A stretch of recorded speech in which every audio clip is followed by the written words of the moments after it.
حضرت ابن عباس رضی اللہ عنہ کی نصیحت۔ وہب رضی اللہ عنہ بن منبع کہتے ہیں کہ حضرت عبداللہ بن عباس رضی اللہ عنہ کی ظاہری بینائی جانے کے بعد میں ان کو لیے جا رہا تھا، وہ مسجد میں تشریف لے گئے۔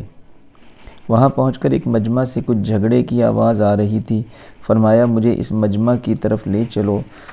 میں اس طرف لے گیا۔ وہاں پہنچ کر آپ رضی اللہ عنہ نے سلام کیا۔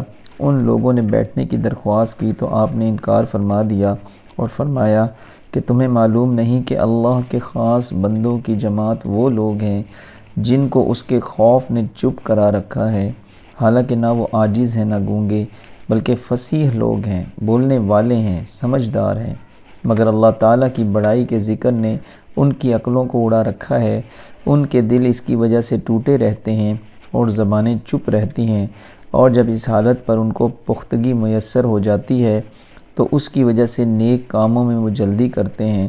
تم لوگ ان سے کہاں ہٹ گئے؟ وہب رضی اللہ عنہ کہتے ہیں کہ اس کے بعد میں نے 2 آدمیوں کو بھی ایک جگہ جمع نہیں دیکھا۔ فائدے میں شیخ الحدیث رحمۃ اللہ لکھتے ہیں، حضرت ابن عباس رضی اللہ عنہ اللہ کے خوف سے اس قدر روتے تھے کہ چہرہ پر آنسوؤں کے ہر وقت بہنے سے 2 نالیاں سی بن گئی تھی۔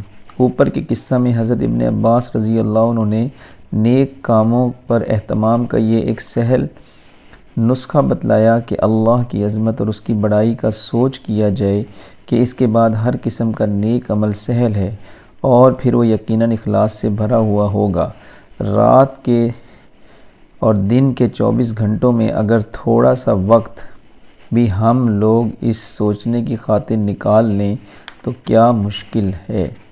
اللہ تعالیٰ سے دعا ہے کہ اللہ تعالیٰ جو کچھ پڑھا اور سنا اللہ تعالیٰ اپنی بارگاہ میں قبول و منظور فرمائے اور اس پر عمل کرنے کی اور دوسروں تک پہنچانے کی بھی توفیق عطا فرمائے۔ آمین ثم آمین۔ جزاکم اللہ خیرہ۔